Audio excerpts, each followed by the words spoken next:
మత్తయి సువార్త 25వ అధ్యాయము 31వ వచనం నుండి 46వ వచనం వరకు. మనిషి కుమారుడు సమస్త దూతల సమేతముగా తన మహిమతో వచ్చినప్పుడు తన మహిమాన్విత సింహాసనపై ఆసీనుడగును. అప్పుడు సకల జాతుల వారు ఆయన సముఖమునకు చేర్చబడుదురు. గొర్రెల కాపరి మేకలను గొర్రెలను వేరుపరచినట్లు ఆయన వారిని వేరుపరచును. ఆయన గొర్రెలను తన కుడి ప్రక్కన, మేకలను తన ఎడమ ప్రక్కన నిలుపును. అప్పుడు రాజు తన కుడి ప్రక్కన ఉన్న వారితో, నా తండ్రిచే దీవింపబడిన వారులారా రండు, ప్రపంచ ప్రారంభము నుండి మీకై సిద్ధపరపబడిన రాజ్యమును చేకొనుడు. ఎలయనా నేను ఆకలిగొన్నప్పుడు మీరు ఆహారము సిగితిరి, దప్పికగొన్నప్పుడు దాహము తీర్చితిరి, పరదేశీ ఉన్నప్పుడు నన్ను ఆదరించితిరి. నేను వస్త్రహీనుడనై ఉన్నప్పుడు వస్త్రం ఇచ్చితిరి, రోగినై ఉన్నప్పుడు నన్ను పరామర్శించితిరి, చెరసాల్లో ఉన్నప్పుడు నన్ను దర్శింపవచ్చితిరి అని పలుకును. అప్పుడు ఆ నీతిమంతులు, ప్రభు, నీవు ఎప్పుడు ఆకలిగొని ఉండుట చూచి భోజనం పెట్టితిమి, దప్పికగొని ఉండుట చూచి మేము దాహము తీర్చితిమి, ఎప్పుడు పరదేశిగా ఉండుట చూచి ఆదరించితిమి, వస్త్రహీనుడివై ఉండుట చూచి వస్త్రం ఇచ్చితిమి, ఎప్పుడు రోగివై ఉండుట చూచి పరామర్శించితిమి, చెరసాల్లో ఉండగా దర్శింపు వచ్చితిమి అని అడుగుదురు. అందుకు ఆయన వారితో, ఈ నా సోదరులలో అత్యల్పుడైన ఏ ఒక్కనికి మీరు ఇవి చేసినప్పుడు అవి నాకు చేసితిరి అని మీతో నిశ్చయముగా చెప్పుచున్నాను అని చెప్పును. ఇది క్రీస్తు సువిశేషము. క్రీస్తువా మీకు స్తుతి కలుగునుగాక. నేటి సువార్తలో యేసు ప్రభు తీర్పు గురించి బోధిస్తున్నారు. లోకాంత్యాన ప్రభు సమస్త దూతల సమేతముగా ఈ భూలోకానికి విచ్చేస్తారు. ఆయన తన మహిమాన్వితమైన సింహాసనం మీద ఆసీనుడై ఉన్నప్పుడు ఈ లోకంలో ఉన్న సకల జాతి ప్రజలు ఆయన చెంతకు తీసుకురాబడతారు. ఈ తీర్పు ప్రతి వారికి జరుగుతుంది.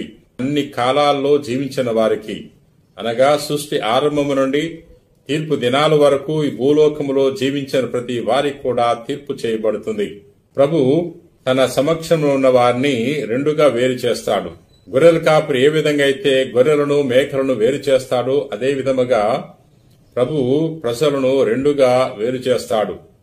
తన కుడి ప్రక్కన ఉన్న వారితో ఈ విధంగా తెలియచేయబోతున్నాడు, నా తండ్రి చేత దీవింపబడిన వారులారా రండు, ప్రపంచ ప్రారంభము నుండి మీకు ఏర్పాటు చేయబడిన రాజ్యమును గైకొనుడు అని ప్రభువు తెలియచేయబోతాడు అని ప్రభు పలుకుతున్నారు. ప్రియ సహోదరి సహోదరులారా, ఎందుకంటే మీరు నేను ఆకలితో ఉన్నప్పుడు ఆహారం మొసగారు, నేను దాహంతో ఉన్నప్పుడు నాకు దాహం తీర్చారు, వస్త్రం లేనప్పుడు నాకు వస్త్రాన్ని ఇచ్చారు, రోగినై ఉన్నప్పుడు నన్ను పరామర్శించారు.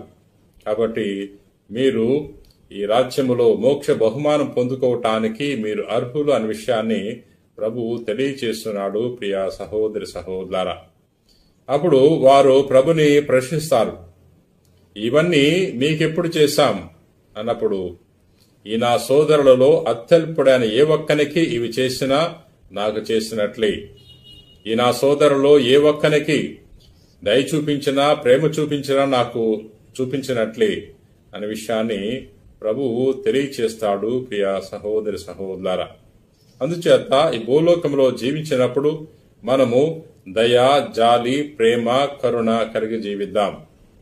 తీర్పు సమయంలో మనము ఏమి సాధించామనేది లెక్కలోకి రాదు. మనం చేసిన ఉద్యోగము గాని, మనం పొందుకున్న అధికారము గాని, మనము తెచ్చుకున్న పేరు ప్రఖ్యాతులు గాని, మనం సంపాదించిన ధనము గాని పరిగణలోకి రాదు. ప్రియ సహోదరి సహోదరులారా, అందుకనే ప్రభు తెలియజేస్తున్నాడు, దయామయుల ధన్యులు, వారు దయను పొందుదురు, నీ వలే నీ పొరుగు వారిని ప్రేమించని ప్రభు తెలియజేస్తున్నాడు. కాబట్టి మనందరం కూడా ఏదో ఒక రోజున తీర్పుకు గురవ్వాల్సిందే. తీర్పు సమయంలో మనము ప్రభు యొక్క బహుమానం పొందుకోవాలంటే ఈ భూలోకములో ఇటువంటి గొప్ప గుణాలు కలిగి జీవించాలి. ప్రియ సహోదరి సహోదరులారా, ప్రార్థన చేసుకుందాం.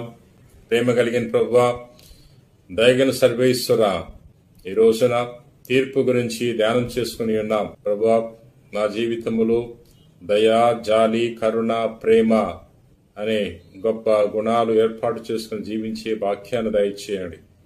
ఇతరుల ఎడల దయతో జీవించడానికి కావలసిన మంచి మనసును మాకు ప్రసాదించండి.